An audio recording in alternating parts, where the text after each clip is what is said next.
ఒకసారి జ్యేష్ఠాదేవి లక్ష్మీదేవి కలిసి విష్ణుమూర్తి దగ్గరికి వెళ్ళారు. ఇద్దరు వెళ్ళి స్వామి మా ఇద్దరిలో ఎవరు అందంగా ఉంటాం చెప్పండి అని అడిగారు. అడిగితే విష్ణుమూర్తి అన్నారు, అమ్మాయి నేను ఏం చెప్పలేను కానీ అదిగో నారదుడు వస్తున్నాడు కదా, ఆయన్ని కనుక్కోండి, ఆయన అయితే కరెక్ట్గా చెప్తాడని. నారదుడు వచ్చాడు. దేవర్షి మేము ఇలాగా వాదించుకుంటున్నాం అక్క నేనును, మా ఇద్దరిలో ఎవరు అందంగా ఉంటారు. అమ్మ నేనైతే చెప్పలేను కానీ ఈ ప్రశ్నకు సమాధానం, కాశీ క్షేత్రంలో ఒక దరిద్రుడు ఉన్నాడమ్మా, ఒక దరిద్ర బ్రాహ్మడు, వాడే ఎప్పుడు ఇంట్లో నిద్రపోతూనే ఉంటాడు వాడు.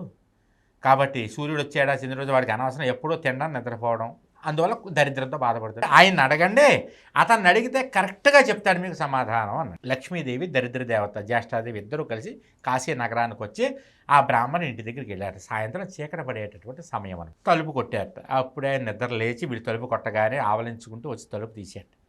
తలుపు తీసేటప్పటికి లక్ష్మీదేవి జ్యేష్ఠాదేవి ఇంట్లోకి వచ్చి కూర్చున్నారు.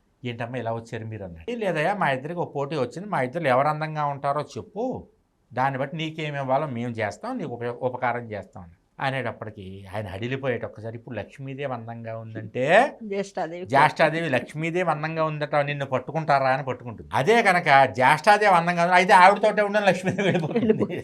కాబట్టి ఏం చేయాలో ఒక్క నిమిషం ఆలోచించి, అమ్మ మీరిద్దరూ ఒక్కొక్కరుగా నా గుమ్మ దాకా వెళ్ళి తిరిగి రండి అన్నట్టు. ముందు లక్ష్మీదేవి అందంగా వయ్యారంగా గల్లు గల్లు గల్లు గల్లుమని నడుచుకుంటూ గుమ్మం దాకా వెళ్ళి వెనక్కి తిరిగి వచ్చి కూర్చుంది. తర్వాత దరిద్ర దేవత వంకర టెంకరగా అడుగులు వేసుకుంటూ ఇనపగజ్జల శబ్దం చేసుకుంటూ కంగు కంగుమని గుమ్మం దాకా వెళ్ళి వచ్చి కూర్చుంది. ఇప్పుడు చెప్పి మేమే ఎవరు అందంగా ఉన్నాం.